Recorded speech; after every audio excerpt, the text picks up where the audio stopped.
Welcome to tonight's edition of The Robust Opposition.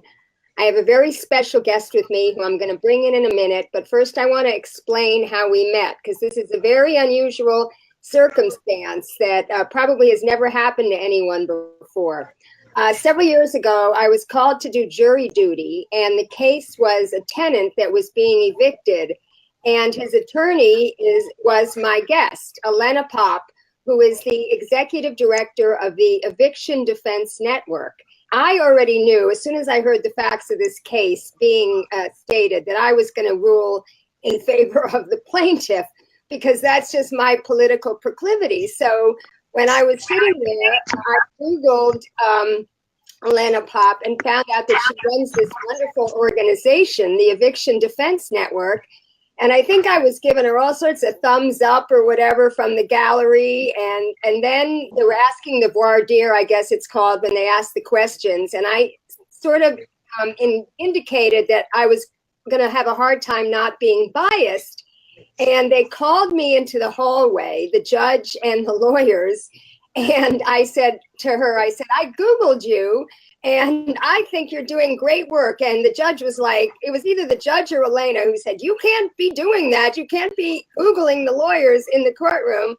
But anyway, here's my guest, Elena Popp herself. And needless to say, I was dismissed from that jury, but I immediately friended her on Facebook, and I've been following her great work ever since. Welcome, Elena.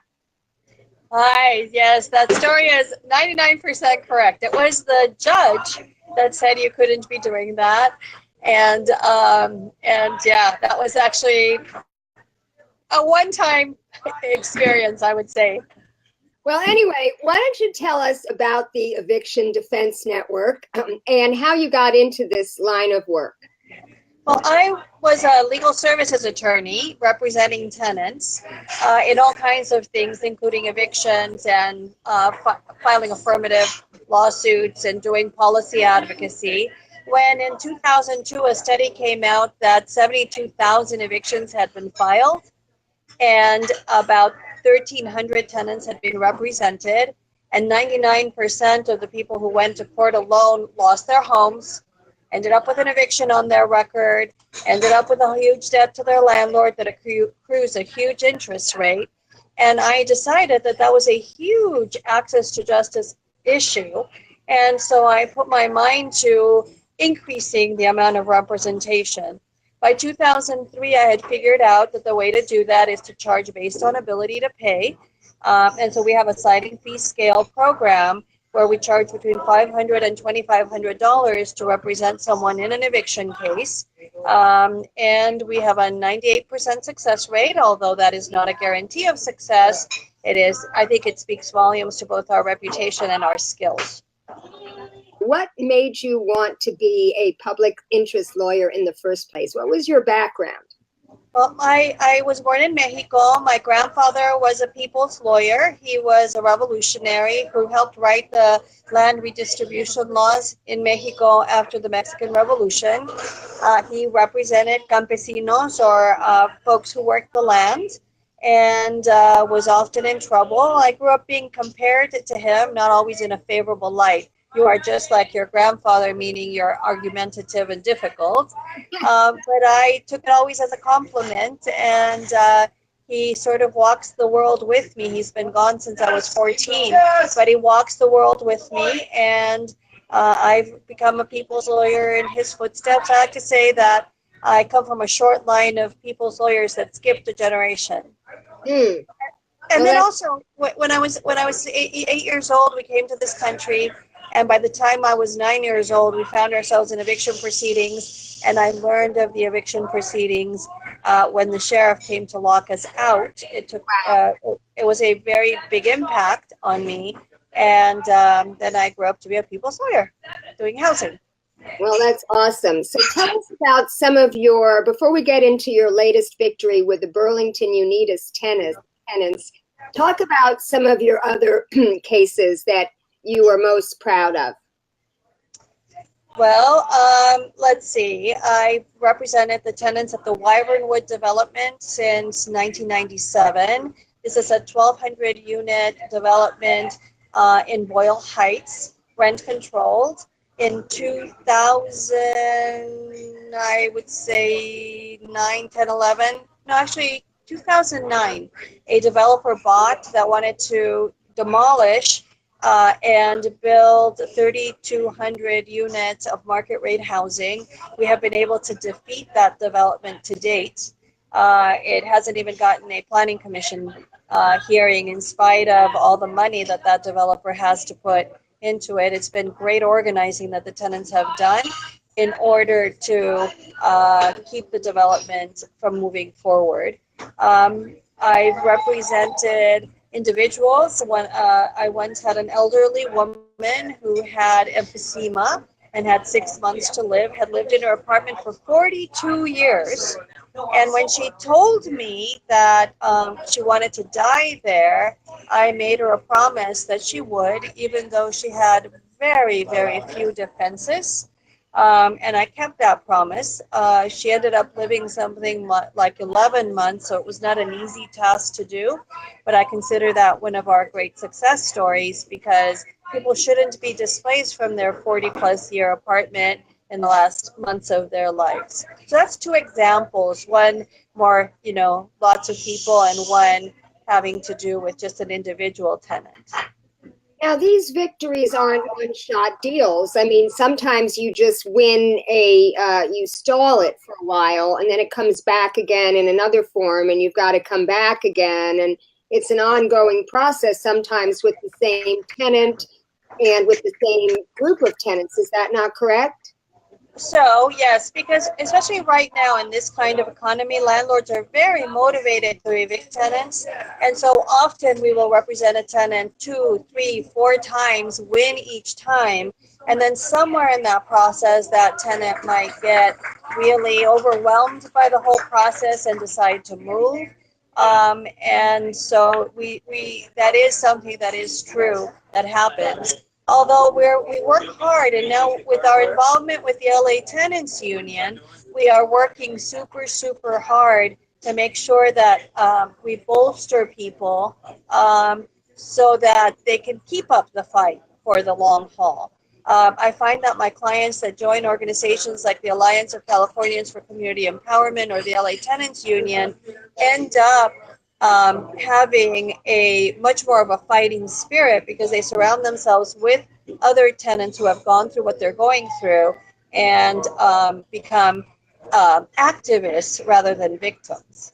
Right. Well, solidarity is very important in all of our fights. And one thing that you'll be interested to note is that Gail McLaughlin, who ran for lieutenant governor, she was a member of the Richmond Progressive Alliance up in Richmond, where they were able to get a lot of groups aligned to fight back corporate interests, most notably Chevron, is starting a Los Angeles Progressive Alliance. And we're going to be having a lot of groups at the organizing meeting at my house. We're going to bring in other organizations, people fighting for single payer, people fighting against education privatization, people fighting for Fight for 15, which we already have in LA, but workers' rights in general. Tell us about Burlington Unidas, because that was a victory that you just won. And I know that the two groups that you mentioned, ACE and LA Tenants Union, was involved in that fight along with you, as well as some of the other organizations that I organized with, such as Californians for Progress, Mel Tillich-Rotney, She Does Movement, et cetera, et cetera. So tell us about that particular fight, the way you organized, and what your victory was. So on February 10th, I was called in to a meeting.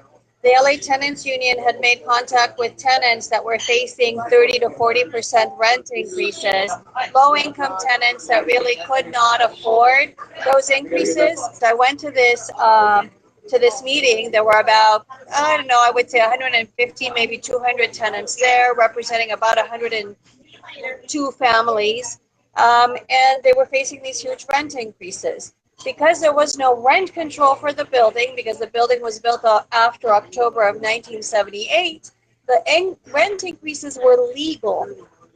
But I could see substantial breaches of the warranty of habitability, and the tenants were talking about all kinds of problems that they had been having for years, including lack of hot water, roach and rodent infestation, inadequate trash collection, incredible sort of water intrusion issues that lead to mold, which then feeds the roaches, and a pigeon infestation, and all kinds of other sewage leaks in the garage, and all kinds of other problems. And so I told them that they could go on a rent strike in order to get the economic pressure onto the landlord, so that the landlord would negotiate repairs, respect, because the resident manager was being extremely disrespectful to tenants, and reasonable rents. And so I met with them again a week later and a week after that. And at our third meeting, which was February 24th of this year, they formed a tenant association called Burlington Unidas and declared a rent strike. The owner immediately filed eviction actions. Ultimately, 87 eviction actions were filed. We litigated 9. We won 3, lost 3, then won 3.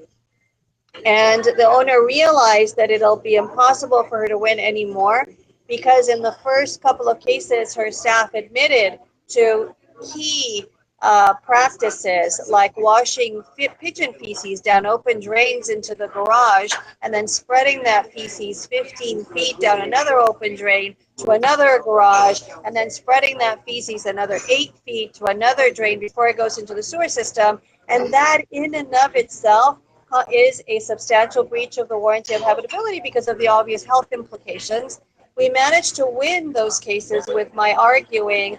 My opponent says that I shouldn't win this case because I didn't have a medical expert to prove to you that pigeon feces is bad for human health. I don't need a medical expert to prove that to you, any more than I need an expert to prove to you that water is wet. And that worked in 6 of those cases, but it didn't work in 3. We finally raised enough money to hire an expert, and that expert was going to start testifying in the next set of cases. They realized they cannot win with that expert because it's very obvious that pigeon feces is not good for human health, but with an expert's testimony, it becomes a clear winning case. And so they've decided to dismiss all the cases, which was the victory that we won on August 31st. What people don't know, is not as widely known, is that this last Friday, the 7th, the owner served new 3-day notices on all the tenants, claiming that all the repairs are now made. She has made significant repairs. We do give her credit for that, but we are far from having them all made. And so the tenants are actually meeting tonight to decide whether they're going to continue their rent strike or not. So what do you think the future holds in store for those tenants? Well, I think that it's going to be a very long battle. The main decision maker for the landlord is a woman named Lisa Ehrlich, who plays the triple role of the head of the management company that manages the building that actually created the situation over the last 7 or 8 years since she's managed. She's also the lawyer for the trust that handles evictions, and she's a beneficiary of the trust. So it's very difficult to negotiate with her because she's basically representing herself. And people shouldn't represent themselves because they can't be objective. So she doesn't see that even though they have made significant repairs, if we go to the building and 10 families flush their toilet, we shouldn't get dribs of water, of sewage water, in the garage. And that's exactly what happened yesterday. And the reason it's happening is because rather than do the repairs correctly, they're Mickey Mousing the repairs and putting patches here and there, which then break at different times. So we always have some sort of sewage leaking in the garages, and that's not okay. The elevator has been out intermittently for years, and it's been out for 2 weeks in one of the buildings, for about 8 days in another, and 4 days in the third. And we have had families who have actually moved out of the building. Two families moved out, one because they had a child in a wheelchair and they were not on the first floor. And after so many times of not being able to get the child out of the building, they decided that they wanted to move out. We had an elderly man who uses a walker fall down the stairs because the elevators were out. So it's just a multitude of problems that the tenants have been dealing with over the course of the last decade. There have been improvements in the last month. A month ago, she asked for a continuance on the cases, and they got to work. We are not there yet, and so the tenants are going to decide tonight what to do about that. Now, what is her ultimate end game? Does she want to evict everybody so that she can sell this building and, so it could become luxury housing, or what do you think? To tell you the truth, I don't know, because she has, I think part of what's happening, which is happening in a lot of places, is because of Prop 10, landlords are trying to jack up rents before Prop 10 goes into effect and before local government can control more units. So I don't think she has long-term development plans for the building. She just wants to be able to raise the rents to 30 to 40% that she issued, so that if the LA City Council decides to protect buildings of this age, this building was built just after the October 78 deadline for being protected. So I think that she's really just trying to get her rent increases in before Prop 10 passes and local city council can protect these units. Okay, so for viewers who don't know what Costa-Hawkins is, you've made reference to the protections that started before 1978. Maybe you can tell us a little bit about Costa-Hawkins and also the Ellis Act, because that's a related act, and what Prop 10, which is the repeal Costa-Hawkins proposition initiative on the ballot. So let me just do sort of rent control 101. In most of the state of California and most of the country, most units are not protected. A landlord can evict a tenant on a 30 or a 60-day notice without any reason. The landlord can raise the rent to any level that they want to raise the rent to because of the lack of protection. In the late 70s, we were in the middle of a housing crisis that led to rent control ordinance in certain major cities, including Los Angeles. And then in 1985 was the first attack on rent control, which was the Ellis Act. And what happened is that in Santa Monica, there was an elderly couple who wanted to sell their property and they couldn't because I don't actually really remember the story very well. I was just out of law school at the time. But in response to that, the state legislature passed a bill that allows a landlord to go out of the rental housing market without much explanation or even proof that they're really going to do it.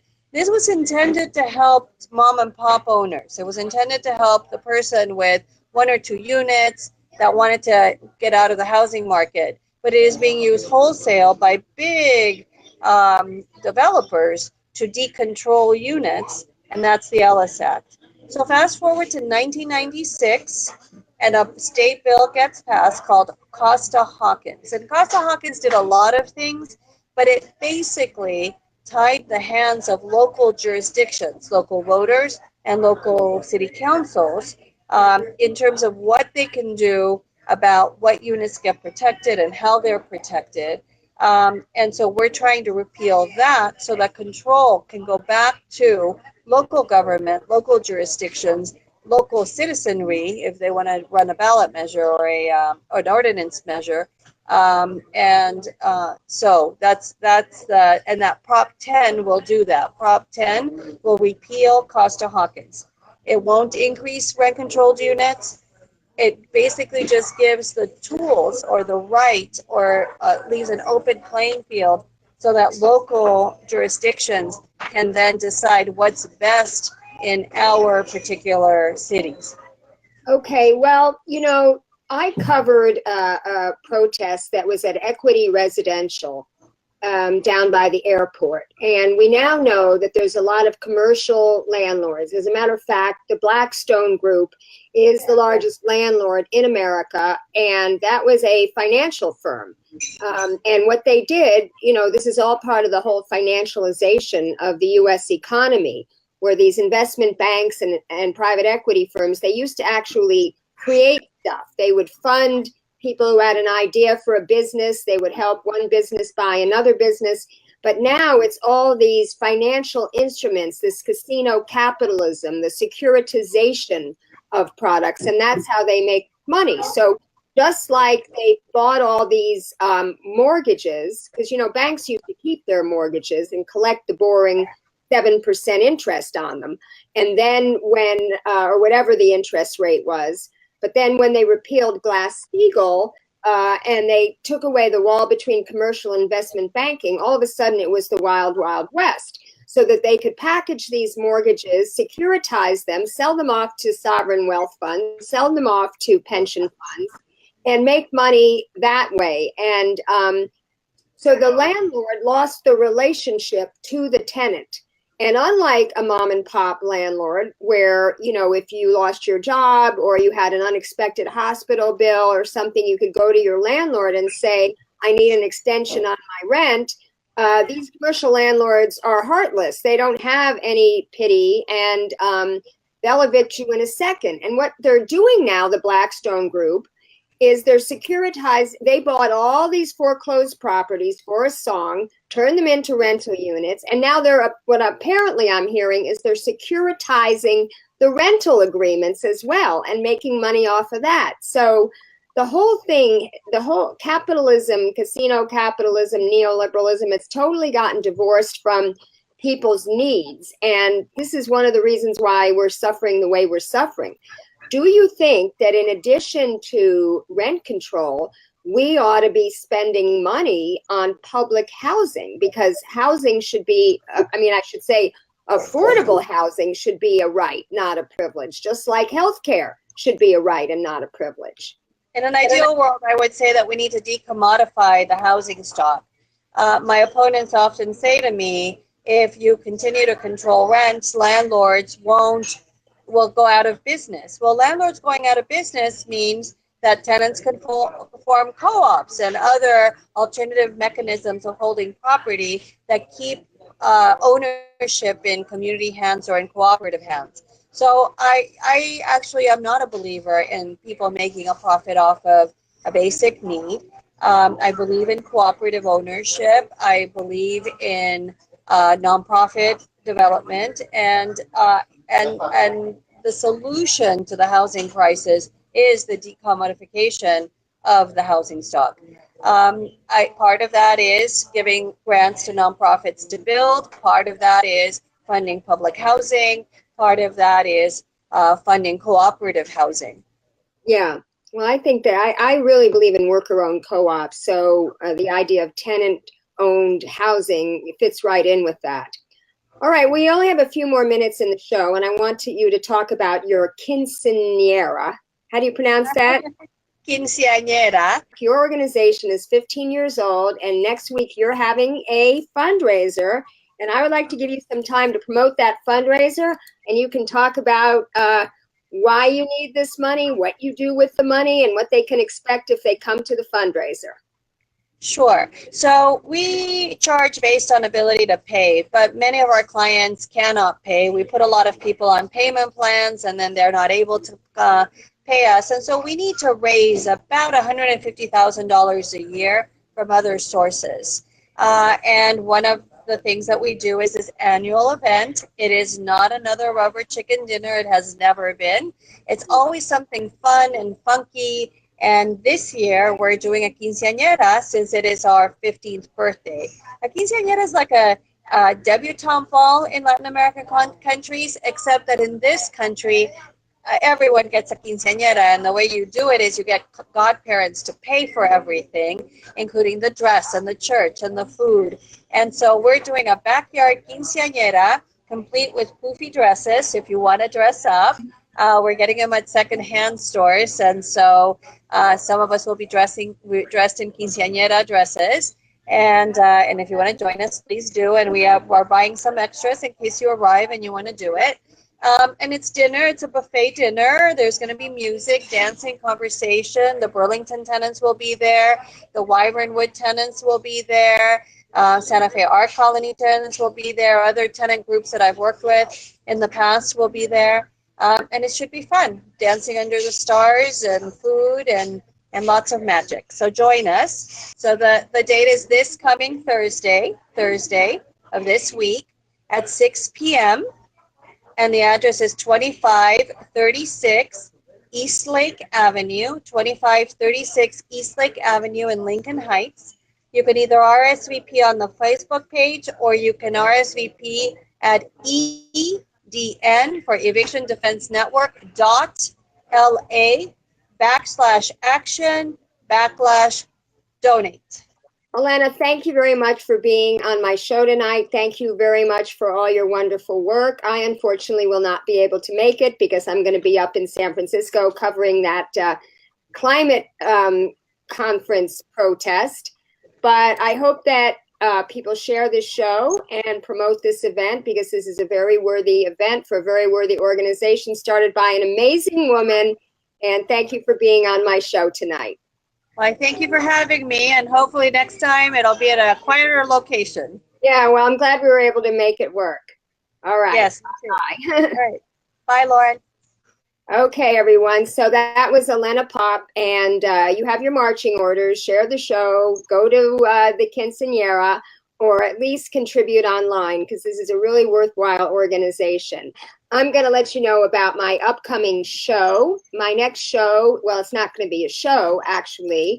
I am going to be going up to San Francisco on Wednesday to cover the Jerry Brown's Global Climate Summit, where he's going to have people from other states and other countries there to talk about how he's going to attack climate change. Because you see, for years, Jerry Brown has been positioning himself as a climate leader, and he has been doing certain things as far as renewable energy standards, but he refuses to do the one thing that he needs to do, which is ban fracking in California. So he complains about Trump and drilling in offshore waters, federal offshore waters, when in fact he is actually drilling in California state waters. And he has approved 20,000 new wells since he took office 8 years ago. So there are going to be disruptions of this climate summit by people who are asking him to, ban any more drilling, to have 2,500 foot setbacks from all homes, schools, and offices.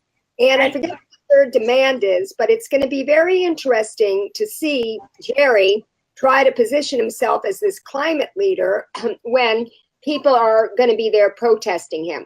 So I'm going to probably start early on Thursday morning at around 9 a.m. and we'll periodically, bring you coverage throughout the day. So until then, have a great week and keep fighting.